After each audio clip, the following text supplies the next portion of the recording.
Hello, and welcome back to my craft room. Hi. And here's Tom. It me. Who I think most people watching this will know is my son by now. Yes, I mean, you're all here to watch me anyway. So, yes, nobody's here to see you're me. welcome, basically. We got something very different today, something you've not seen me do before, and I've only just sort of touched the surface of. So not this Christmas just gone, the Christmas before, my lovely husband got me a mini lathe. So this is a wood turning lathe, not necessarily just wood, that is small enough for me to use on my work desk. Yeah. So we've got a slightly different setup today. We go back to face, you can see I'm a bit further away than I'd usually be because we've got a small table in front of my work desk to give us a bit more room and to be able to reach the plug. And not to get so much dust all over your art things. Well, there is that too. There were a couple of things I didn't think about at the time. The main one being not being able to sharpen the chisels. And that's what's put me off having a go. So here, and I've got a thing about hand tools. I'm scared of noisy electric tools. This isn't too bad because the tool I actually hold in my hand is a hand tool. I'm not. Yes, it's just a piece of metal with a wooden handle. Yeah, so that's fine. But I don't like noisy tools, but I have got a thing about. This is surprisingly quiet considering. Yes, yeah. So I did have a quick go, and this is my first attempt, and I was very, very proud of this. Yeah. I want to have a go at making little things like honey dippers, which is where I started making these grooves in here. But you need a certain type of chisel. Yes, it looks like the chisel wasn't really sharp enough while you were doing that. Yeah. So the big stumbling block was the chisels. They were lovely, and John got me these as well to go with. But of course, every time you use them, you've got to sharpen them. And I can sharpen them for you when I'm here. But then that means that, So it kind of put me off. And we did get some, so Tom's lent me some, what are these called? Sharpening stones. Yeah, and then there's this sharpening compound. Yeah, it's a polishing compound polishing compound. And this is a strop. Yes, which we've applied the compound to. Yeah, so you can kind of hone them. Yes, yeah. As opposed to actually and sharpen theoretically, them. you should only need to hone them every time you're using them. Right. The sharpening and the should difference only be between necessary quite often. Honing and sharpening is what again? Well, sharpening, you're grinding away more metal. Honing, you're basically bending the very edge back into shape. Right, so like if that was the edge, it's kind of gone like that. Exactly. And if something to be sharp, it has to have a very thin edge, and it's easy for that edge to bend. Yeah.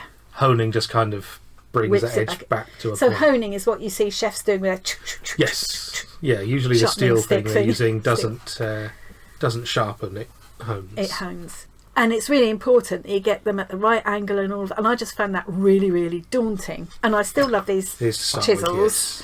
And I still will use these chisels. They're good chisels. But let's go back to, I'm switching back and forth. We've got round the problem. This is Tom's suggestion. So this is my dishes Christmas present, one of them. That's a very lucky girl. And this is, I know these are much bigger, but the actual tips aren't so much bigger. These are, is it carbide?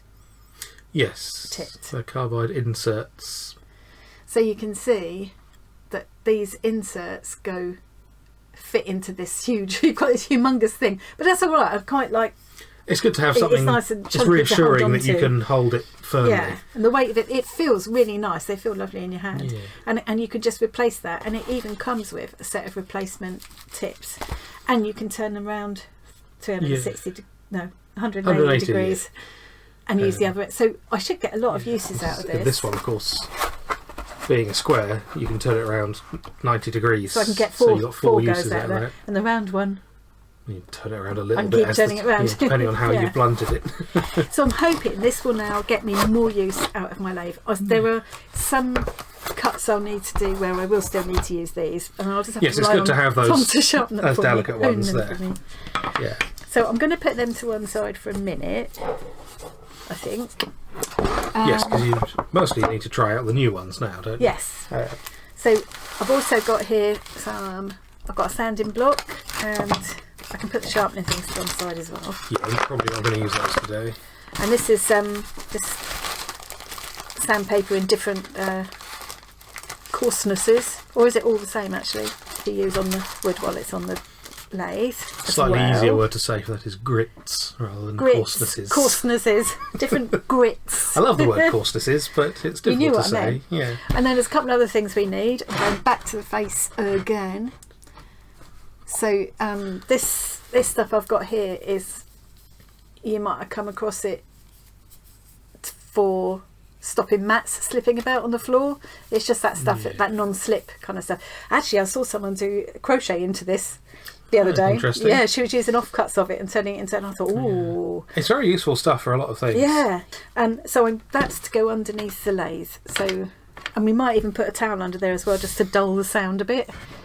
We'll see how noisy it is in a minute. Yeah, we might end up needing, for this video, to move the microphone so that it's not pointing at the lathe more than us. Yes.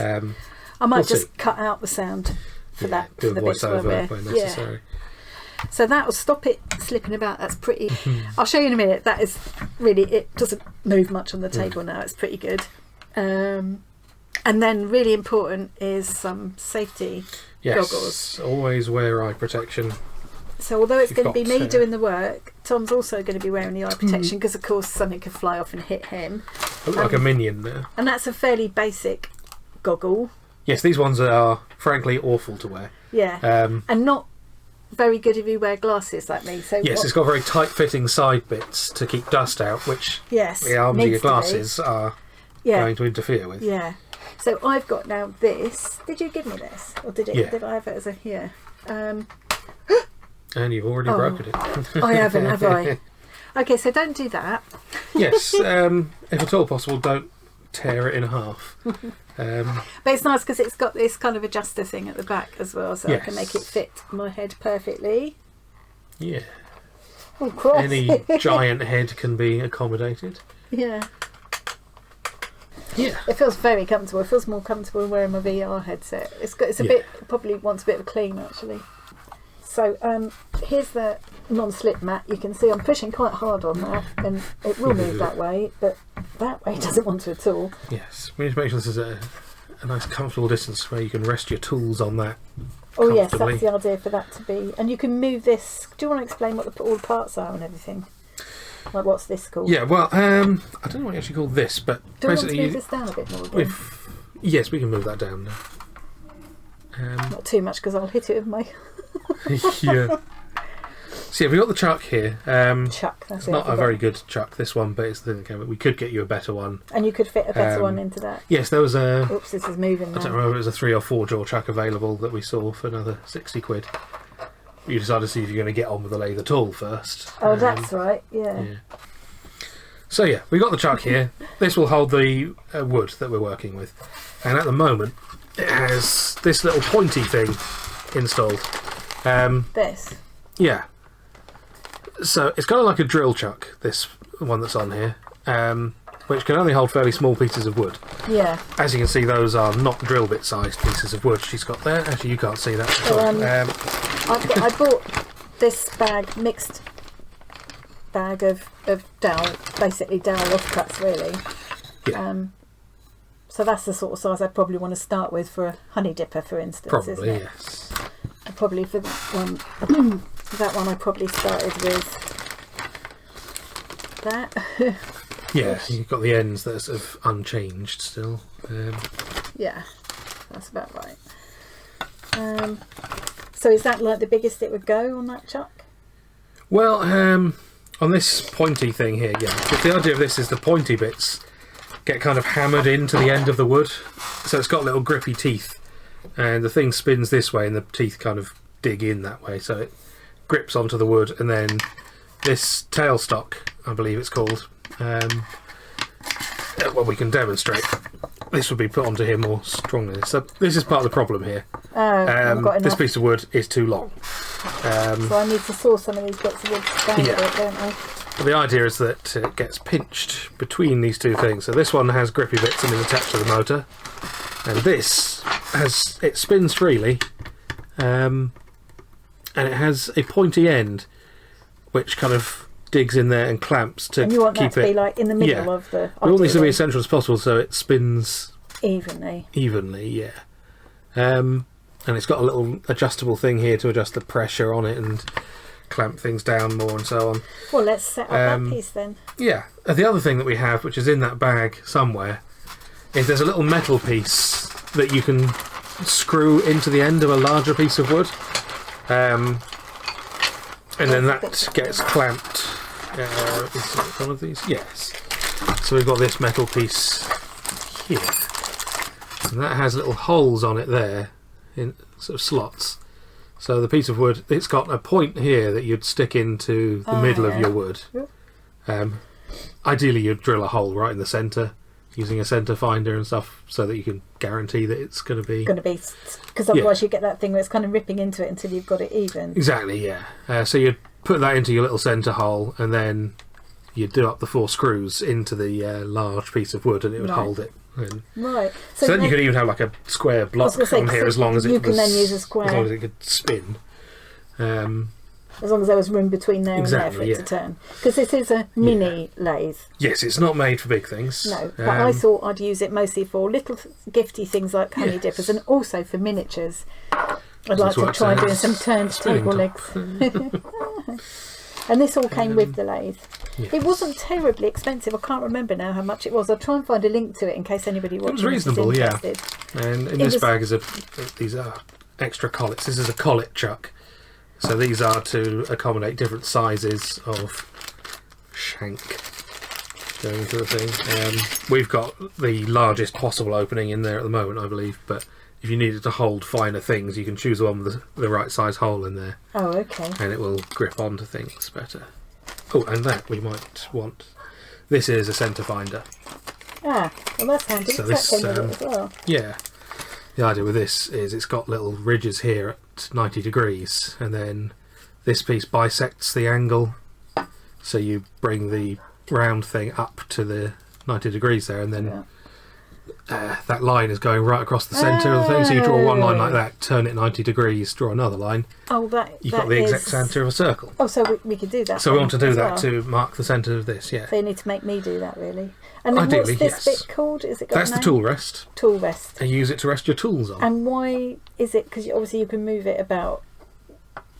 It's adjustable. If we just get this kind of roughly in here, just as an example, lock that down. So yeah, if you want to cut something here, if you're just holding your tool loose, it'll bite into the thing and that's horrible. Flip and you won't get a clean cut. So you need it's something. Also very scary. It is, yeah. You need something solid to rest your tool on, in order to get a clean cut. I'm not gonna. So yeah, this is adjustable so that you can move it around. You can get it really close to things or far away as needed. So if you were working on something tiny and close up, you'd want to and detailed, you'd want to exactly. But if you had a big square piece that just fits in there, you need it to be further out. So if you were trying to get a big square piece down to a round, and initially you might have it here, and then you'd adjust it in when you're and the idea is you want the distance between those two things to be pretty much as small as possible, so that you've got as much support as possible. So if this was one of my tools, you'd be like this, and you've got much more control. Yeah, you're giving yourself more mechanical advantage. Oh, by the way, I forgot. Didn't even mention when we first started. This is a Proxxon DB250.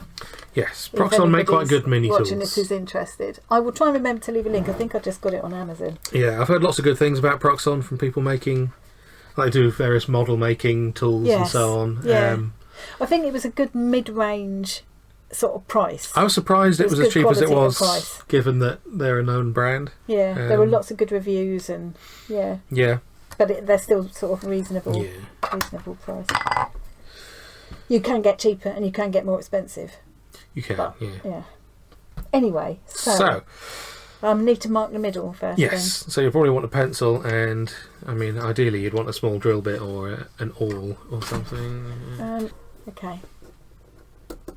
So I'll do that and then turn it round and do it again at sort of 90 degrees -ish. Yeah, it doesn't even need to be 90 really, but safest to be 90.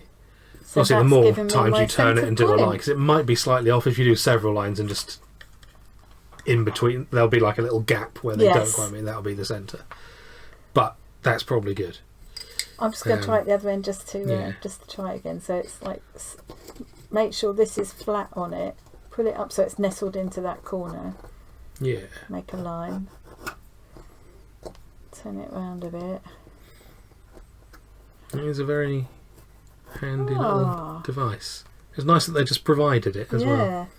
So then I want to make a hole. Yeah. So luckily people can't see what you're doing here. It's out of camera. Because otherwise I'd warn people at home not to do this way. It's very unsafe. How would I have done it though? Ideally you'd clamp it in the thing, and Yeah. because bringing a moving thing towards your hand while it's spinning is... Okay, right, anyway, yes. So off camera I clamped this and drilled a central hole. Yes. So hopefully this hole is now deep enough that those others will bite. Not quite. Yes, it will. Yeah, they're yes, just about going in have. there. Okay. Yeah. And then So you you get put that this in the up other to- hole. Yeah. Oh God. Do you want me to support this? I'm a bit overexcited, so my hand's shaking. That's it. Cool. So Now push it now- up there as much as you can, and then tighten this at the back. You need three right. hands for I this. just thought it was this. What's We this do want for? that later. That will move this in and out. Oh, okay. So you can now turn that let to add go. extra force to this. Other way. Oh. So that's moving this Oh, out yes, I slightly. can So see now it's that. clamping that down tighter, And what's this one? making these bite in more. That will hold this in place. So you tighten that up and it can't move anymore. What, this actual piece? No, this thing going back and forth, because the vibration might make this turn on its own if you didn't have right. that. Okay. So you've got several God. things to lock it all down. So that is now locked in there quite firmly. The teeth seem to be biting in Yeah. well enough. We're getting towards the scary stage now, guys. Yes.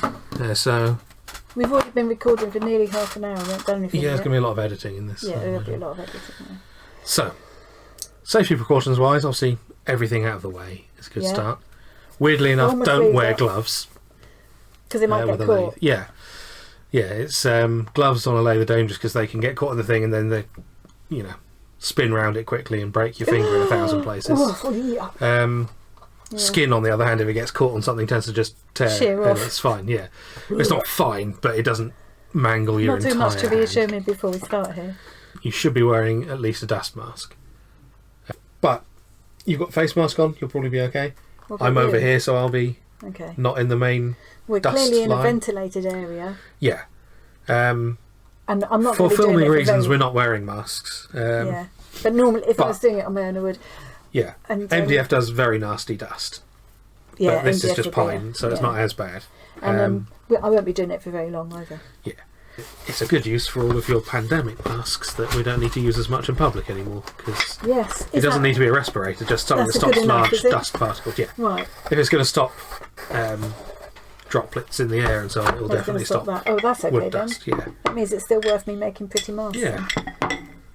Why not have a pretty mask to do my wood turning? Okay, so Exactly. here are my 3 chisels. Do we know what the names of them? They have names?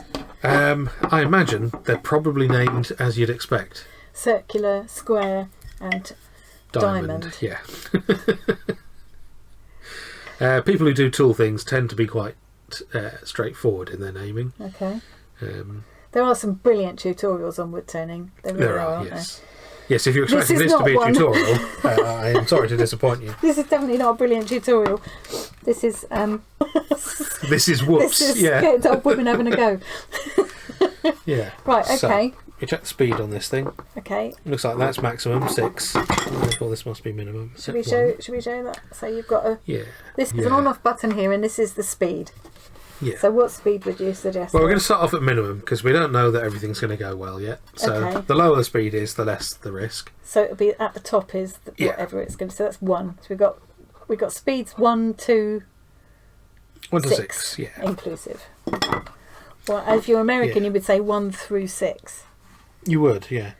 I want to try a diamond one first. I think I'm going to shine like a Yeah. diamond. Like a diamond. We don't. I'm scared. I'm scared. Yes, I mean, a little bit of fear is a sensible thing to have when working with any power Yes, you've tool. got to be Okay, respectful of that it. is spinning freely on there, on this side, so Oh, so that's not good. it's not I need to tighten it on up there more. tight enough So yet. I've got to Yeah. loosen this first. Yeah, you got to loosen that. I think it's you keep doing things up too tightly.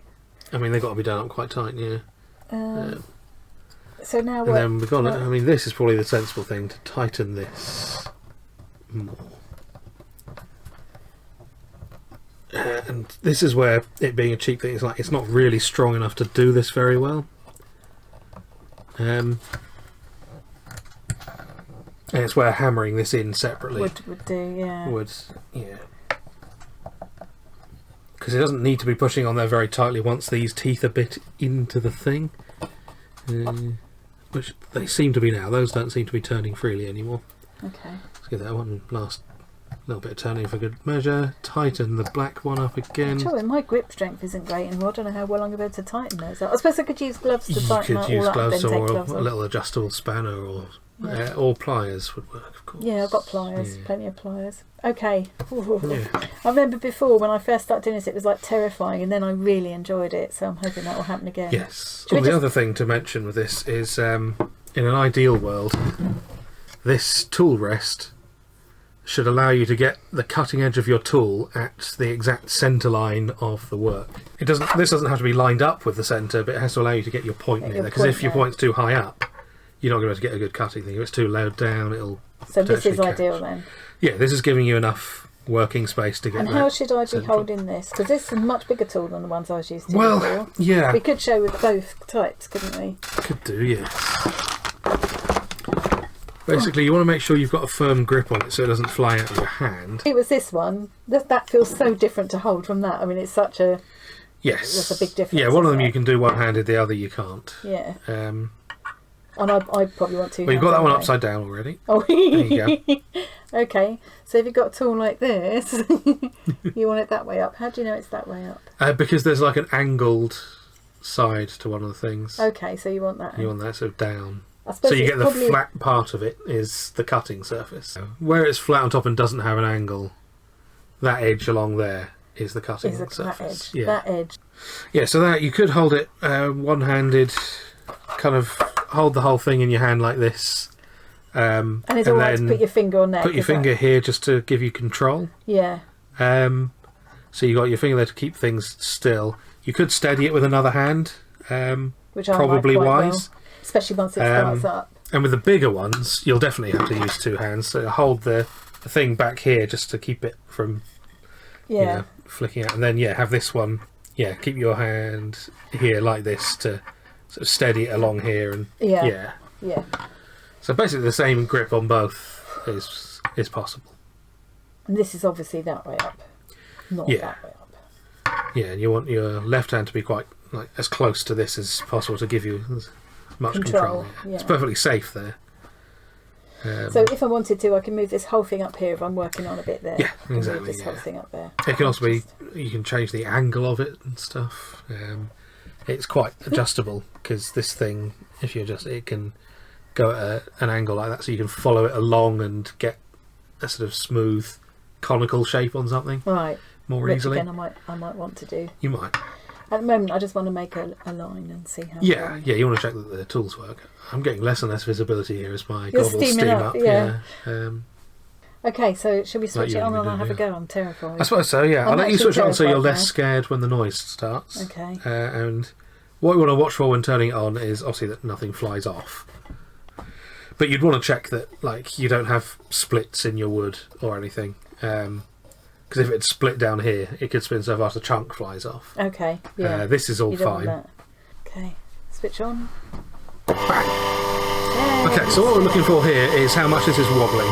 And it's safe to touch this. And clearly this one is alright. That's the one that looked okay. This is the one where you missed the line. And it is so it's wobbling a bit more here. Yeah. In fact, you can rest the back of your tool on the thing and you hear it bouncing like that. That means, And you can use this to test if you've got it down to perfectly round. Because if this isn't perfectly round like this, or perfectly centred, you can go along the whole thing and it will cut it to perfectly round according to the centre of these things. So should I do that first? It's a good way to get going. And you can test whether it is by putting a tool on the back here. And if it rattles... It's not round. Yeah, I mean this we can visibly see it isn't round. Yeah. But, so which tool would you use to do that? Probably either the square or the circle might be a good one. Shall I try that? Yeah. So it's this way up. Not that way up. This way up. Yeah, it's clearer with these ones. Yeah. I'm terrified of the first touch. Yeah. So I want to hold it just level to start with, or do you I mean, try and make it go towards the middle of the thing. So it needs to tilt inch it in there gently to start with, and you'll know when you've got the angle right because it'll cut better rather than just grinding.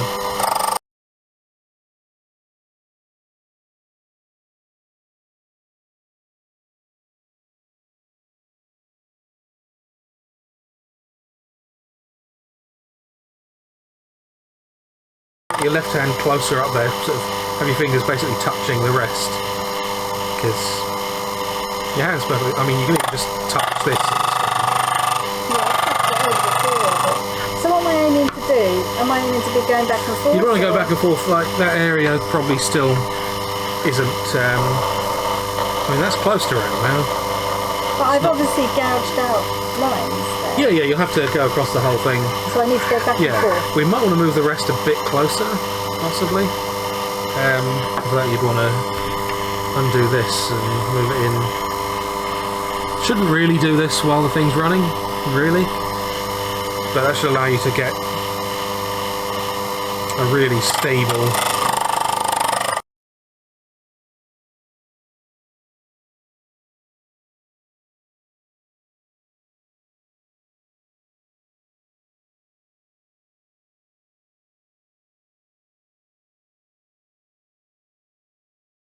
It's best not to hit it like that. Oh, is it? Because it is a very brittle thing, so it might... yeah, it's brittle metal. Yeah. So yeah, we can see here that... I smell wood. It's cut on this side. Yeah. But it hasn't there. So why is that then? That's because it's not perfectly centred here. So you keep going until it does... Exactly, yeah. Go all the way round. And it's not a very smooth thing yet. No, but it will be. Once you come to the smoothing part, you probably want to use the square thing. Okay. The circle's good for cutting in quicker. Oh, right, okay. But it will leave a rougher surface, and then you can use a wider tool like the square to smooth it all down. Smooth it, yeah. So let's do a bit more of this then. Yeah, you might also want to consider turning up the speed. Oh, okay, yeah. So we're only on 1. Shall I try going up to 3? Yeah.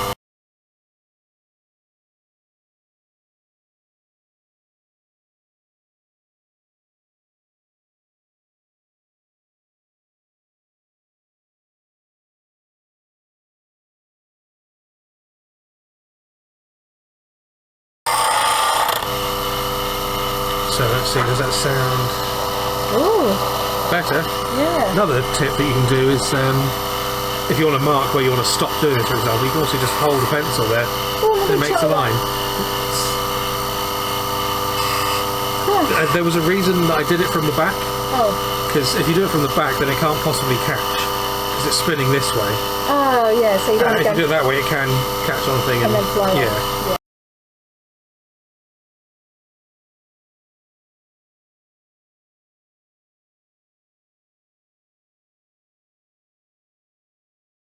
If you want to measure lines that are a certain distance apart, for example, what you could do is have it stopped, draw a line here, measure with a ruler, draw another line there, and then once it's spinning, you can kind of see where those lines are on the thing. It's difficult, but yeah, you can kind of see where they are, and then just mark it up like that and see how close that was. Pretty good. Pretty spot on. Yeah. So you can do that to measure things without sort of holding a ruler up against a moving object. Yeah. What I'm aiming for right now is just getting this section that I'm working on as smooth and round as I can. Sounding pretty good, isn't it? Yeah. Can't feel much vibration. Yeah. See how it looks. So it should be cut all the way round now. Yeah. Which, seems to be. Feeling the smell of wood smooth. is lovely. And it's not super noisy. I don't know what it sounds like on camera. I probably will have edited it out, but it's not so loud that I'm worried about the neighbours or anything. It's not bad, loud, is it? Should we try a different just to demonstrate, because we've been going on quite a while, just use something. So say I've got that perfectly round now, which it seems to be too far off. So put some grooves in it now. Yeah, so this I could use to say I wanted to do, like you said, I wanted to do a line got there. A ruler somewhere accessible. Yeah. And then I want another one 1 centimetre along. Yeah. And another one, another centimetre. Yeah. I imagine if we turn the speed down, we'll be able to see those marks a bit more clearly. Obviously, the longer you make them on there, the easier they will be to see. And then mark it from the back so that I don't get my pencil caught up and have it fly out or something. Yeah, because that would be embarrassing if it went through your face shield. I think embarrassment would be the least of my worries. Yeah. Oh yeah, those are pretty visible. Yeah. Well, I don't know if I can reach it though from... A bit too... I didn't do a very good job of that because I can't... It's good enough. If I wasn't doing it on camera, I'd go around and do that properly, but... Yeah, exactly. Let's say that's good enough for now. Let's. And let's try making one of these diamond...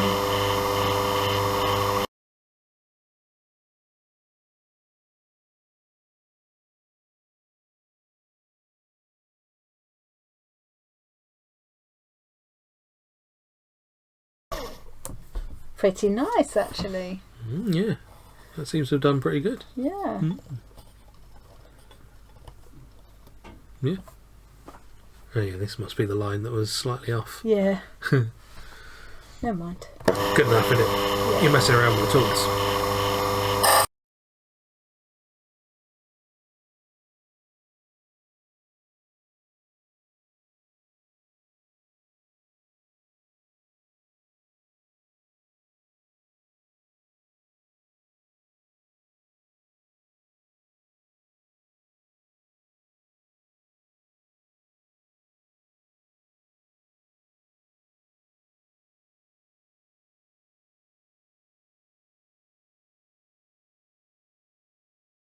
Another thing to be careful of course with wood is if you're pushing into it too hard, it can start to burn the surface of the wood because it'll build up heat in there. Yeah. Which is bad for the tool and for the wood. Obviously bad for the wood.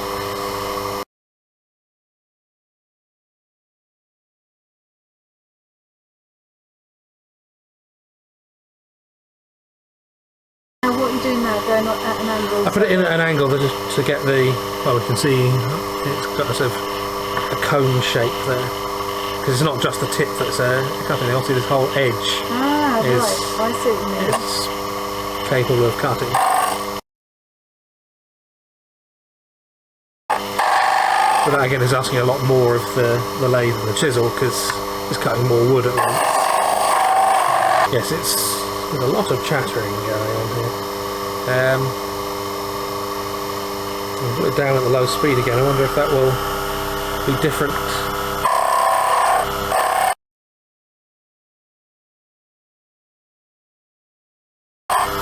Of course, to get really smooth surfaces, you want to take really small cuts. Oh, so that's interesting. It'd be quite nice to show. I don't know if you want to move that up there and smooth out another bit. Could do. I think you should have a go with the square one on this area first. Okay. Yeah. Okay. I also wanted to just have a go with sandpaper on it, partly because it's getting me over the fear of touching my hands on it. Yeah. Yeah, I'll see bits around here that are rougher. Putting your fingers on that, you might get a splinter. Yeah. But it'll be a splinter. Yeah. Or a burn.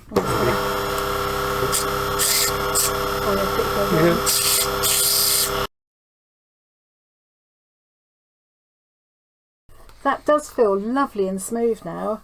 Yeah. It's very satisfying. And you could obviously fold it slightly and get it into the grooves. Certainly if you were doing it for a honey dipper, you'd want it to be nice and smooth. You would, yeah. This is also a very handy little fold-out table that I got at a really reasonable price, which is, it folds completely flat, but it's really strong, quite it ends sturdy. up not much wider than this strip here, really, doesn't it? Yeah, exactly. A little bit, but not much. No, there's not much in it. It folds up lovely, and it's about the same height as my work. So I will try and remember to leave links to all. It said to this and the chisels, both sets of chisels and the table, because they're all really good things actually. Yeah. So I should try the square chisel, you said, didn't you? And then I think maybe it might just be worth. How wide is the square? Oh, it'd be perfect. That's what I was hoping. Yeah. Okay, so I'm going to try and remove that piece and get it sort of level with where the grooves are. That's your challenge. Okay. Oh, which way out? This way out. Down slightly.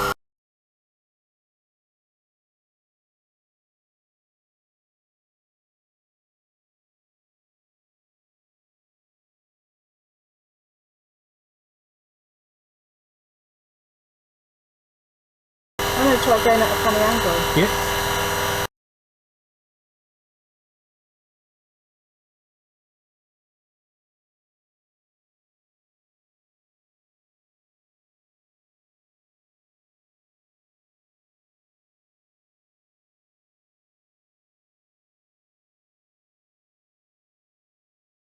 This is working a little bit better now. It's getting slightly... It's not just dust anymore. There's actual sort of shavings there. Do you know what else which is better. it's going to be another thing I'm not going to be able to throw away now, because I'm going to have to try incorporating that into my paper making. Oh, I mean, yeah, that is ideal paper making, isn't it? And also my miniature making. This sawdust is going to... I think I've already kept a bag of sawdust from when we did it the first time. Yeah. It doesn't look so beautifully smooth as it does when it's going around very fast, but it's still pretty good. Yeah, we can see a few bits there where it's sort of... It's Like gouged some bits out. Some of that is where you've suddenly gone in slightly too far and scared yourself. Yeah. Some of it is just that this is pine. It's cheap wood. Yeah. But I'm already thinking, you know, I could make balustrades and things from all kinds of miniatures stuff. and stuff, and dolls and things, doll parts. Yeah, make little peg dolls. Yeah. Okay. Okay, so we're going to swap places now, and Yes, I've got slightly more comfortable face shield. That sounds all echoey in here, doesn't it? yeah, it is weird. So that's as far as I've got. You're going to move it up and do a section up here now, aren't you? And show these. Yeah, I'll get these different chisels ready as well. let's just save this sawdust for your paper making. Oh yeah, we can't get rid of that. Yeah, there's a clear difference there, isn't there, between this very powdery stuff and this. Yeah. So what is it you're aiming for? Does it matter? Does it just depend This is on how better. much you're... It means it's cutting better rather than grinding it to a paste. Right. It's still not great, but I mean, that type of chisel on wood. Yeah. So these ones, we're going to show these different ones as well. These are proper kind of wood chisels. These in fact could be, we were saying earlier on, we could cut aluminium or brass with these. It's whether or not the motor in there will do it. But in theory you could. So those are the different chisels that go with that one. I'm just going to sit here and hold these. Yeah. So, do we want to move this and flatten that first? Yeah. My voice sounds really So just weird. recap what you're doing in case I've had to cut the other bits out because of the noise. Yeah. So just loosening this thing up to move it down here a bit more. We're going to true this up. So, True it up. Yeah. Make it completely properly Yeah. cylindrical. Exactly. Centralised. So it doesn't wobble. So as recommended before, let's go with this one. 'Cause it'll cut in quite quickly but without making massive gouges like that will. So that's the circular one, and you're aiming for being about central on there, are you? Yeah, kinda, yeah. Okay. Yeah. So we're going to turn this back on. And what speed have you got? Currently on, I guess 3.5. We've got a guide here. Looks like about 2 centimetres. So they're recommending a speed of about 3 for that. I've got speed of about 3. So there we go. If that's what it is. If that's what it means, yeah. So yeah, somewhere around 3 to 4, which is what we just had it on. Yeah, so I'm and it happy with felt that. right at that, so So just bring it up as slowly as possible until it just starts cutting and going across with a sort of a very small pass at first. Until you get it perfectly round, there's only a certain section that will be hitting the blade. yeah. So you want to kind of get rid of those really gently first. So I've got my hand right up here to steady things as much as possible. And you can feel when you've got it round because it just starts cutting the whole way. I could be going a lot more aggressively than this.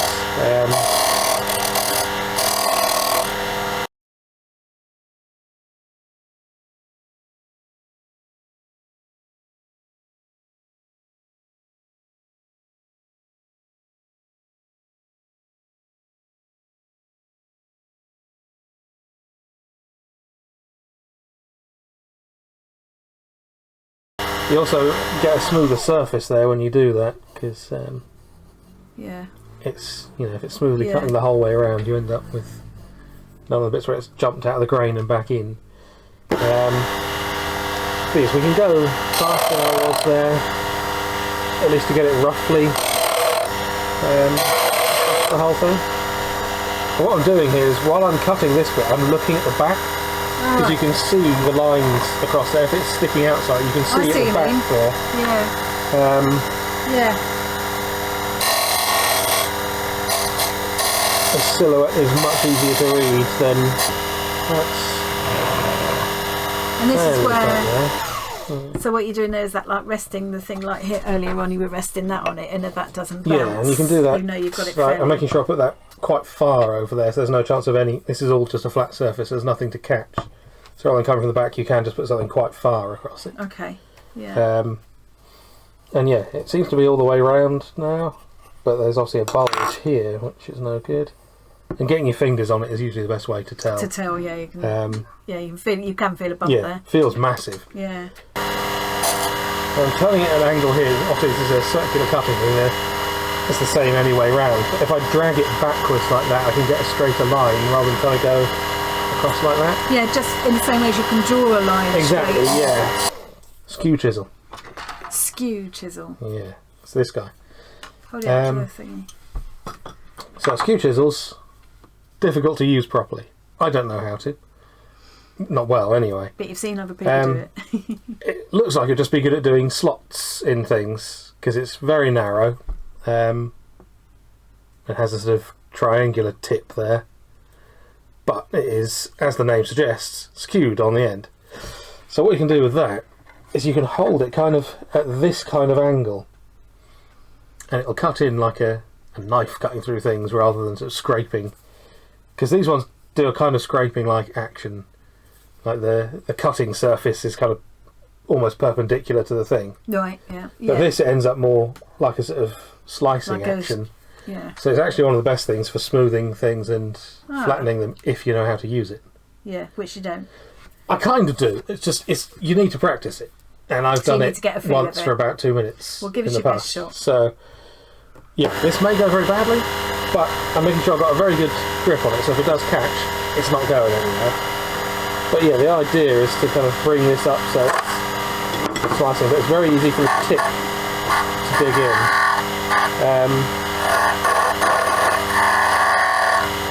I do see what you mean. Yeah, getting that angle right is something that I haven't practiced. You can do all kinds of things. You can do curves and you can dig slots, but you can see that that's a different colour to the rest of it. Yeah. It's closer to the colour of this bit here because it's cut a much smoother surface. Right, I see. Because it's doing a slicing. Yeah, you can feel how much smoother that is there. Yeah, hell of a lot more smooth than. Yeah, and this hasn't even really been sharpened properly. You can kind of use it like this as well.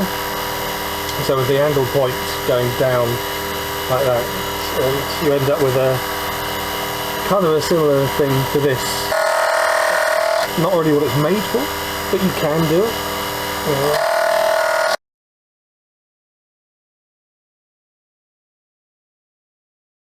Oh, see how shiny that suddenly is. It's so much smoother than the others. Yeah, and in theory, if I knew what I was doing, I could quite quickly go across this and flatten and stuff.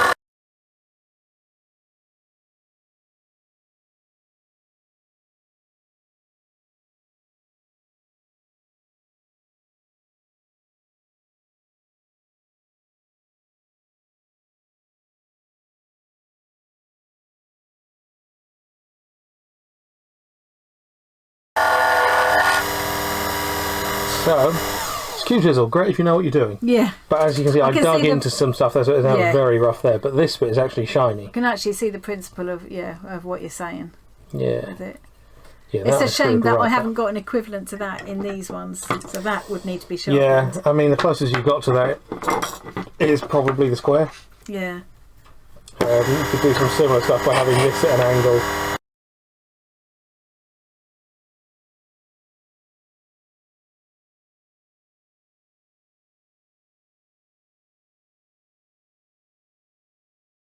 What's the problem with the square thing is it's got two corners there that can catch. Yeah.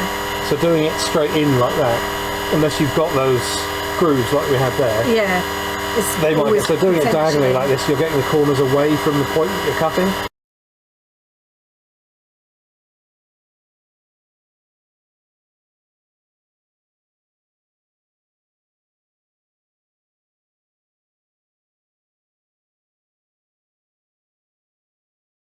So that's left quite a good surface on Yeah. there. That is pretty smooth, isn't it? So let's move this down. Let's see if we can just get this bit round. That smooth. Yeah, so other chisels. We've got a gouge. It's difficult to show on camera. But yeah, it's got a curved profile to it. And believe it or not, it's quite good for cutting. For gouging? Yeah, gouging is sort of curved thing. And there is a second one here. Smaller gouge. So yeah, these kind of predictable what they're going to do.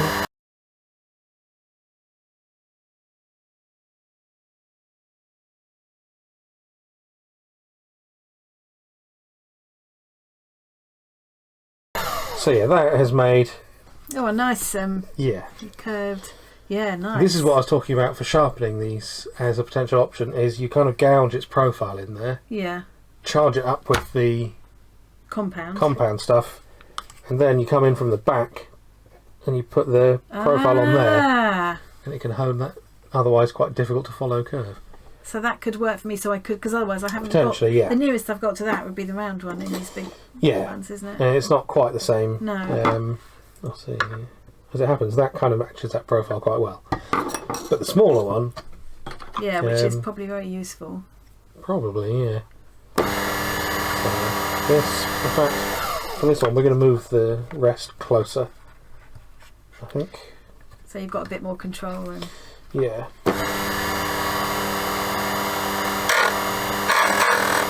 This is too low, this rest. Yeah, it's making you either go like that or... Yeah. I'm actually going to have to move this rest back so that I have space to get the tool at the right height. Yeah, that tool rest is not good.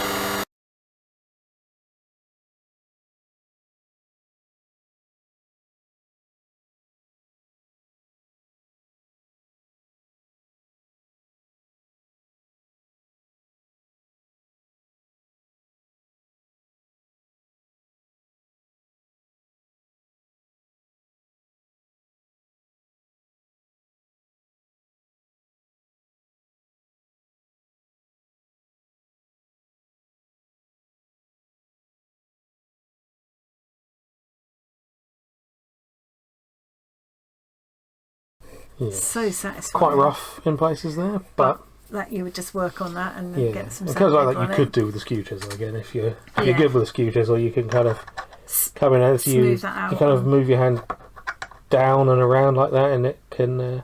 Again, if anybody's like wanting to know more about that, look at some proper tutorials. Oh, there's some amazing tutorials on. Even using small lathes like this. It's fascinating. A lot of them using much bigger people things, who know what they're doing work, isn't it? Yeah. So I think I'm going to go back to facey thing now because we really need to stop and go and get dinner before John dies of starvation. Yes, let's take this. So that just like I'm going to try and we've been going for an hour and 20 minutes there. I'm going to have to try and edit that down a bit. But yeah, what do we think of the Proxxon DB250? Pretty good. Couple of problems. The tool rest definitely. I can attach. I get a separate tool rest and attach it, can't I? Just probably. We'll have to work something out. Yeah. Yeah. Or can you have a separate one that would just like clamp onto the bench or something like that? Would that not work? There's all kinds of things you could do. Yeah. So I need to look into that, and definitely I need to learn how to use this bigger chuck thing as well. Yes. Bigger pieces. Yeah. Now we've got those holes in there. Obviously these pieces aren't big enough, but if it was something the size of this handle, it's quite clear. It's just not going to. But overall, for a beginner like me, and I just want something that's not too noisy, that just fits on my work desk, I only want to do little things, it's pretty blooming good, isn't it? Yeah, I mean, you did those bits there, didn't you? So did I do these bits and you did these bits? I did that bit and I'm quite proud of that bit. Yeah. It's like a little acorn, yeah. You could make a spurtle with this. It's that stirring Scottish stirring thing. Yeah. And you could definitely make little like lace bobbins and things like that. I like the idea that I could use offcuts. Yeah. I could probably go to my local joiners and ask for small offcuts. Yeah, this thing does have a through hole as well, so the thing's small enough to go through the collet. which these pieces aren't. It can be a long piece that goes all the way out the back there. Oh, right, so you could do it in sections yeah. and then cut it up. And I mean, just that just brings me joy, that does. I'm definitely going to enjoy having more of a go. And now I've kind of broken the seal. Yeah, the new chisels are a lot less scary. Yes. Because I never have to worry about sharpening them. I can just, I've got spares in there that came with it, and I can also turn them around and use the other side. But there are some of these, like the gouges and the skew chisel, that I want to be able to use. I think I'm just going to have to rely on you to sharpen them for me. Yeah. Yeah, these ones, great. As long as you store them properly so the ends aren't smashing together and chipping so each you other. Don't break them. They should last you a long time. A box that has like a protective thing, so you can just, so I will keep them in there. It's pretty good, isn't it? I'm quite impressed with it. Impressive, not certainly. That I know what I'm talking about. Yeah. And not too scary for someone like me to have a go at. Yeah. Could you use it for like resin if I set things in resin? I think so, yeah. Should be fine. Yeah. Resin tends to shoot off big old curls ribbons of stuff. I'll probably find a use for that as well. You probably would, to be fair. So yeah, that was a bit of a different one for my channel today, but definitely something I'm going to be doing more of. Does that hole looks very central now? Because it's by definition has to be. Yes, because it's made it so where my centre hole wasn't all that central before. Now, because it's basically we've ground down the outside. Yes, you cut off any bits that weren't central to the hole. Yeah. That's it, isn't it? That's all we've got to say to that. I hope you enjoyed that. I hope you maybe found that useful. I apologise if you're a wood turner that came and watched this hoping to learn something and spent your whole time going, oh my God, what are they doing? Yeah, if you have any tips, do feel free to let us know. Yeah, we're very happy to admit that we don't know what we're doing. I've got a slightly better idea. There's some things that I know I'm doing wrong because I've never done it before. And you have watched a lot of videos, so you know and some things. Some of these I know I'm doing kinds wrong. of things you've just got to keep practicing until you get the feel of it. Yeah. But certainly, if you're someone like me who wants to have a go at something and for it not to be too scary, I would say this is pretty good. Yeah, I will try to it's not intimidating. to everything below. Yes. Right, we need to go because otherwise John's going to die. He will die. Yes. He will actually die of starvation. Yeah. Okay. Thanks very much for joining us today. See you again soon. Bye, guys. Bye.